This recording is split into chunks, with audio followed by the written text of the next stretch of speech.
You're listening to Cool Air Hot Takes.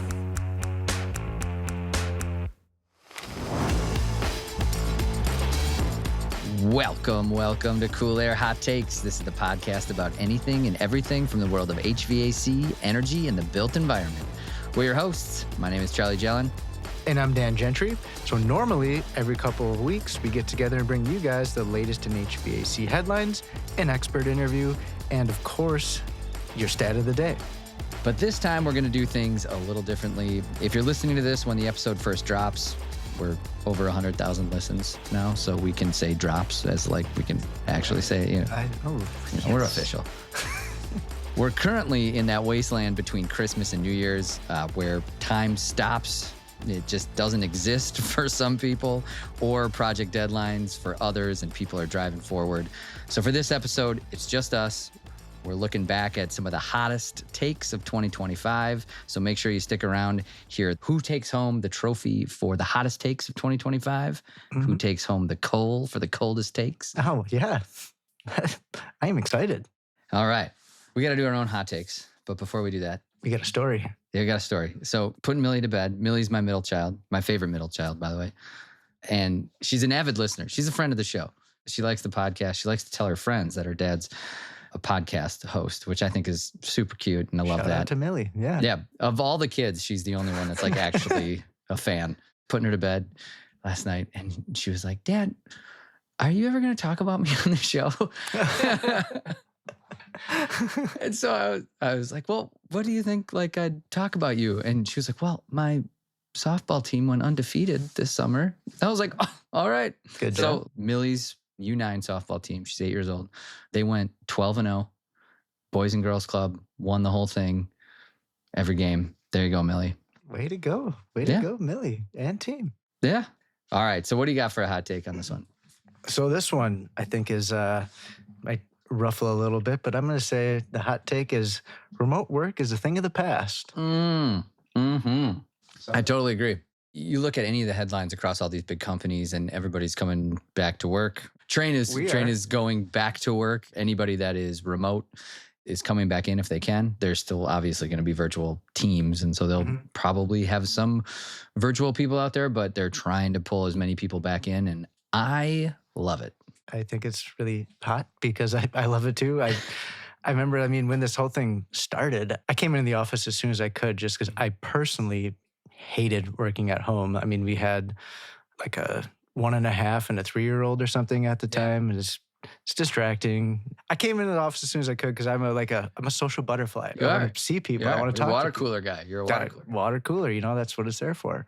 I agree. I remember when the pandemic first hit, there was this period, probably like a month long, where they didn't tell you to go home, so you could still come into the office. It was kind of like come to the office at your own risk, yes. Kind of thing. Yes. And there was nobody there, and I loved it. Got super productive, got a bunch of things done. But then it was like after a couple of weeks, it was like, well, what's the purpose? There's nobody here. What's the purpose of this? Like, there's nobody here to talk to. And then the hammer came down. They were like, everybody out. And then we built the office. The studio that we're in now is the COVID office. I would say I would probably feel a little different if I had this as my setup, as opposed to like sitting at this tiny little desk in our guest bedroom that is in the basement, and not ideal. Right. This is a sweet setup he's got out here. Yeah. So those that don't know about the studio, the Cool Air Hot Take studio, it's out on a farm, and it's not at my house. So it's 500, 600 yards from my actual house. It's out on the farm. We put this in the attic of an old barn during the COVID years. So I don't have the kid problem. No. A straggler once in a while makes it all the way down here, but that's you just get like a nice pop in once in a while. Yeah. When my grandpa was still living up here, he'd hop in and he'd just show up at any time of the day looking for a cocktail. It'd be like 10:30. Grandpa, not quite yet. We got to wait till get the noon sun warmed up. And the whole remote work thing, he didn't understand. Yeah. Computers, he didn't get video conferencing, none of it. So he'd walk in and I'd be like, hey, I'm on a call. And he's like, with who? Okay, I'll just wait here. And he'd sit right behind me on a couch on a video conference. Oh. Everybody on the call would be like, what's going on with the guy in the background? Oh, it's my grandpa. He popped in. Yeah, it's my grandpa. He's just waiting for a cocktail. Oh, that is good. That is good. All right. My hot take is actually going to be the headline for the day. Oh, okay. A little changing gears. I like it. So okay. we're gonna mash those two up. So we're gonna go right into your HVAC headlines. All right. HVAC Headlines. Your news today. All right, listener, it's 4 p.m. in Penn Run. Here's your headlines. All right, headline number 1. Trane Technologies unveils industry's first comprehensive thermal management system reference design for gigawatt scale NVIDIA AI factories. That's a mouthful. That is a mouthful. It's a big headline, and it's a little bit of home cooking on this one.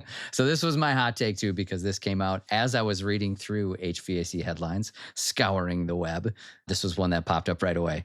And our very own Mr. Dan Gentry here was a key contributor to it. So I'm going to kick it over to you as the author or one of the authors. Give us what this is, and I'm going to ask a few questions as we go. So we really have been in this partnership with NVIDIA, and we're trying to figure out really a thermal management system solution. So we're talking about from CDUs, fan walls, chillers, heat rejection devices, dry coolers, cooling towers, that kind of stuff. So what is an optimal configuration as far as equipment selection goes? One of the big things is these sites need to have flexibility. So they don't know really what the ultimate, say, ratio of liquid cooled to air cooled is going to be. For the listener, why is that? Because the demands of the system are going to change. So the development of these chips is super fast and it's changing. Right. And so the cooling needs within the space are going to change, driven by those different technologies. Then on top of that, there's also like the financial setup or the structure of how it's leased out. It's very different if it's a hyperscale client versus a colo client, because the colo is building this for a tenant. And so there's a chance that they don't actually know what's going to happen, because it's a year from now when this stuff is actually going to get installed and built. So you need to have design flexibility in case the tenant changes or in case the technology changes, so that you can adequately get the heat away from the chips. Like, it would be expensive to design for 100% air-cooled and 100% liquid-cooled. Like, the concept of the reference design has what we call swing chillers. So you have some of your chillers dedicated to the air cooling, some of the chillers dedicated to the liquid cooling, and then you have, we'll call them chillers in the middle that could be serving either side.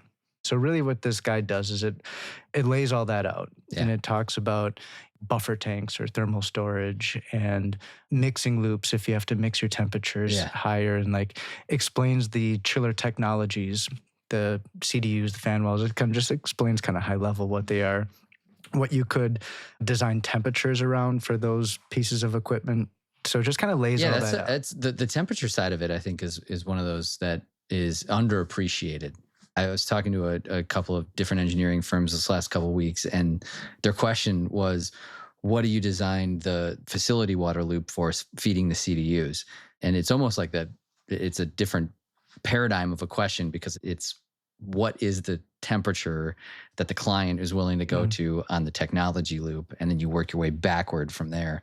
Yep. Yeah. And so like those temperature references from a chip manufacturer, right? So like one of the reasons I think this is a cool partnership and this reference design makes a lot of sense is NVIDIA is the chip manufacturer, and they're saying, this is how we want the technical loop operated. And then we work back from there. Yes. And I've been talking about this for like a couple of years now, actually, is like where I really see that Trane or chiller manufacturers could be helpful in the data center industry is we know a ton about chiller plants. We know how to design them. We know what their capabilities are. We can configure them to whatever your customer needs are, your temperatures, that kind of stuff. But we're not experts in, say, chips and what their precise needs are. So when we can work together, if they can tell us exactly what their requirements are, we can, again, like you said, start from their side instead of looking at, okay, well, I need a bunch of chillers. What temperature can they do? Yeah. That kind of stuff. So I think it's an awesome collaboration. Yeah, it's pretty cool. Check it out. If you want the manual, reach out to us, coolair.hottakes@trane.com. That was my hot take / headline. That's great for this little hinterland episode, if you will. All right, up next, the best hot takes of 2025. Don't go anywhere.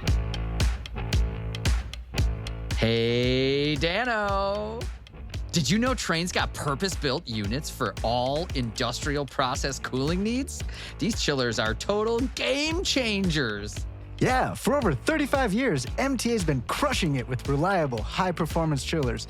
Now, with Trane's expertise and outstanding service, we're taking it to the next level. Need to cool your manufacturing equipment? We've got you covered from 1 to 53 tons. Very specific. Not sure what you need? No problem. Our experts are here to help you figure out the right model and capacity for your unique application. Just reach out and we'll make sure you get the perfect fit for your cooling needs. All right, listener, the hottest takes of 2025, the coldest takes of 2025. Let's do it. Can you believe it? Can't believe what? It's like the end of the year. Yeah, it's wild. We've made it this far. Yeah. So we cool air, hot takes. It launched in 2025. So we're going to take a look back. We're going to go through our favorite takes, our not so favorite takes. We're going to chop them up a little bit. So here we go. Trip down memory lane. I'm going to start with our own hot takes, not our guests. So based purely on feedback, I'd say my hottest takes, twofold. One is we need more pop-in culture. It's a great one. And we're replacing water heaters too quickly. Dude, they're both great. But the second one is like pretty, it's kind of a big deal. I mean, I've had many people come up to me and say, hey, I'm draining my water heater. Yeah, I just got it the other day. Joe Reamer just walked in. We were at we had customers in town. Joe walks into the room. He goes, hey, just drained my water heater. Yeah, he said the same thing to me. I was walking by. Oh, man. There's been like a lot of people that said something about that. So that was a good one. That really hit a tone. How about you? Hottest take of 2025? Well, personally, my favorite was the carburetors. I'm just going to say I'm on that one because I was like flying high. I felt like I was like, knew what I was doing. Yeah. I felt. I still don't know if I do, but I was feeling so good. I was so jacked up about that. So, listener, you even didn't get the full spiel on that one. There were 4 carburetor stories in that whole hot take and edited down to 2. Yeah, I mean, it's unfortunate. I know we have limited time, but I mean, guys. He was on a roll. You were on a roll. I was feeling it, turn them carbs up. Yeah. All right. So my coldest take. Okay. My coldest take. The one that I like the least, I don't know why, is the uneven plant sizing. Oh, okay. I didn't like it. I don't know why. I still believe in it. Yeah. I just didn't hit. I didn't like it. No, I get it. I think it's a great idea. But I get what you want to be a little spicy. Yeah, and it had nothing. It was kind of vanilla. Okay. I didn't like it in retrospect, going through them. How about you? Actually, I know where you're going to go. If it's not this one, if it's not the one I'm thinking of, something's wrong. Well, I guess I'm going to say, I think mine's very easy because the first episode. Yes. Okay, good. We're on the same page. I did not have a prepared take. And just 4 months. With yours. 4 months of prep. The show is called Cool Air Hot Takes. Dan comes with 0 hot takes. What's your hot take for the episode? I tell you what I really like, I want to go for my hot take. I just think this episode and this podcast is hot. We've been talking about this. Can we do that? I'll have to think about my hot take. That's a self-serving hot take right there.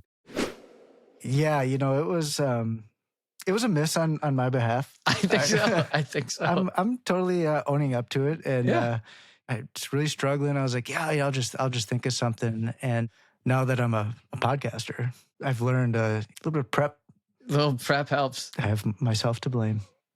Well, yeah. Let's go to your favorite hot takes from the guests, all the guests. We're at the end of season 3 here. So we've had basically 17 episodes now. We've got one more that'll go out this year. What were your favorite hot takes? We'll go back and forth here. We'll ham and egg this. You start, and then I'll have another one. All right. I'm going to do my first one. So go ahead.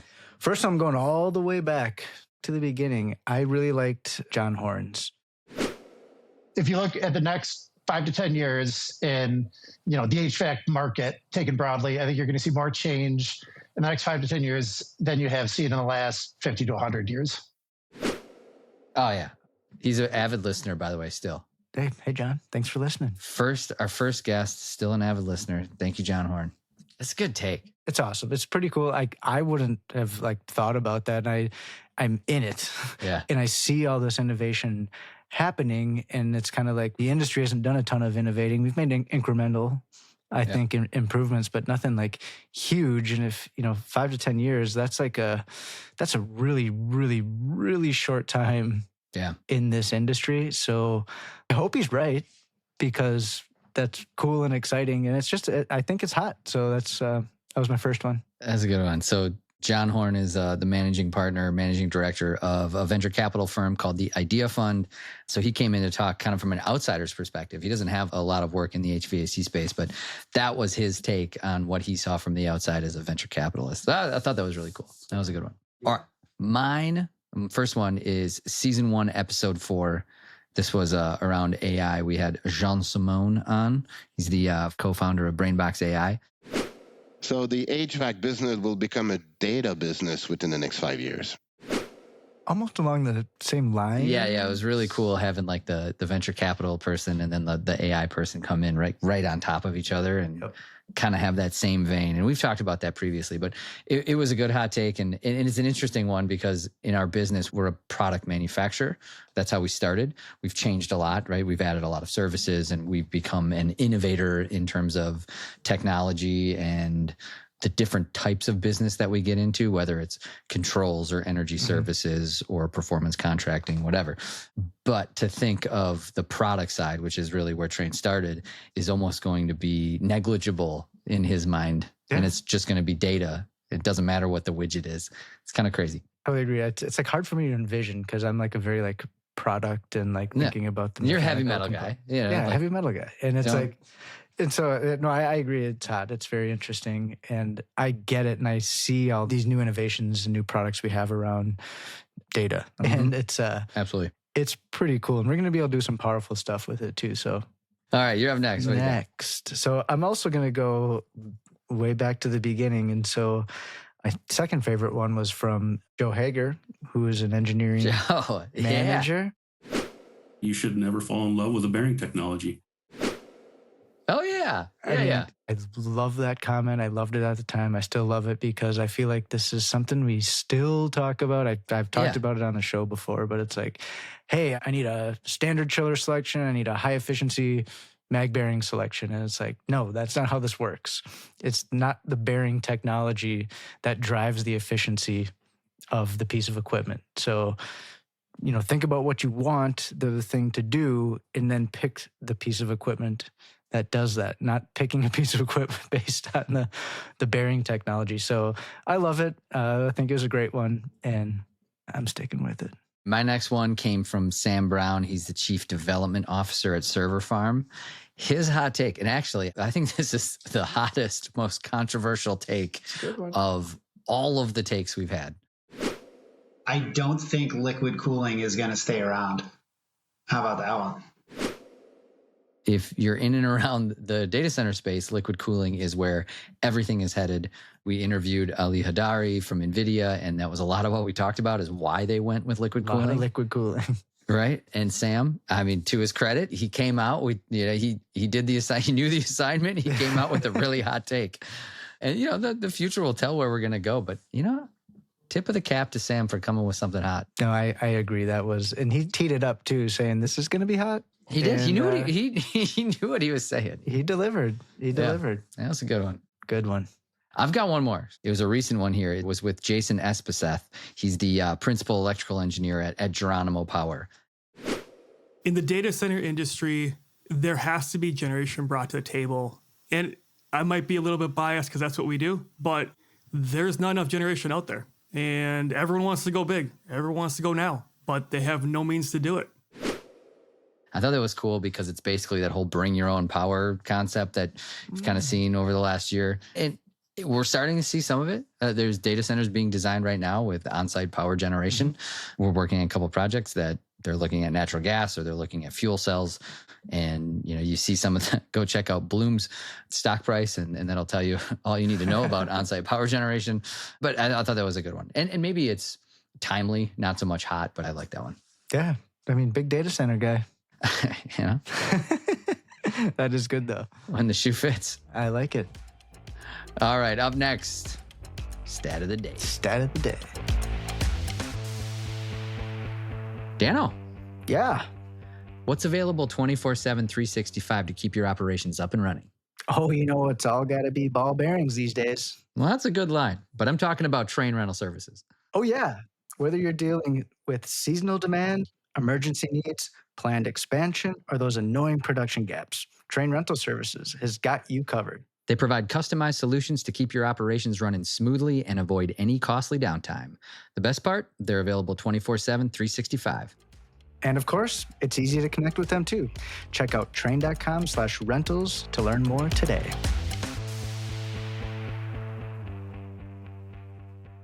Here comes your stat of the day. Stat of the day. Stat of the day. This one, if you're traveling around the holidays, I know a lot of people are, we're going to give you a stat related to what airlines are the best for on-time performance. So this one, the source of the data is the Bureau of Transportation Statistics. And we're going to do top 5, bottom 5. So Okay. most on time, least on time. Let's start with the best. Okay, let's do it. Okay. So top 5 in terms of most on time. Number 5, Spirit Airlines. You ever fly Spirit? I have once from, I think, Minneapolis to Cancun. Oh, nice.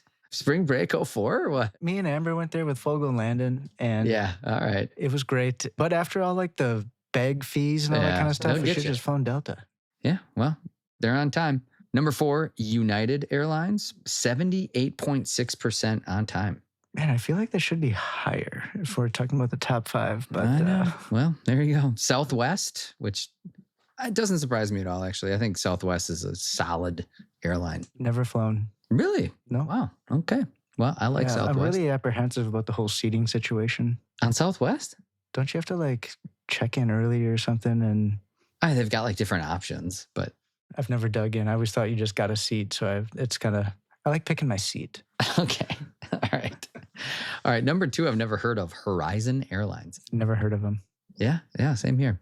Elena? Never heard of them. It's not a UK line. No, but I'm happy to travel with them. Okay. All right. Elena's looking for free flights. Number one, most on time in terms of best performance, Hawaiian Airlines, Interesting. 83.1%. Huh. So I wonder if is that just like hopping between the islands? I think that's all they do. I mean, that's kind of an unfair advantage, I believe. I think it's, sunny every day. Right. There's not a lot going on. Snow. Yeah. All right. Let's go the other way. Okay. Bottom 5. Number 5, American Airlines. Wah, wah, wah. Great. 73.6%. As is tradition. Number 4, United Express, which Must be like a regional carrier think for so. United. must be. Number 3 on the bottom, Air Wisconsin. So I'm going to say disappointed to see this because I don't know if you know, but Air Wisconsin does operate the flights from La Crosse to Chicago. Oh, is that the American affiliate? Yes. Oh my gosh. I know I've got on a couple of times and I was like, oh, look at this plane. And it's like got like green and orange. It says Air. I'm like, oh, cool. It says Wisconsin. I'm like, this is kind of neat. That's And nice. now to see them down here, it's like, well, that's, but we got the weather to deal with. I was going to say, to be fair, it's not Hawaii. It's Wisconsin. they've got a couple more harsh conditions to Yeah. deal with. So, but it doesn't make me feel more comfortable at the No. end of the day about making my connections, but that's what it is. All right, number 2 on the bottom 5 is Frontier.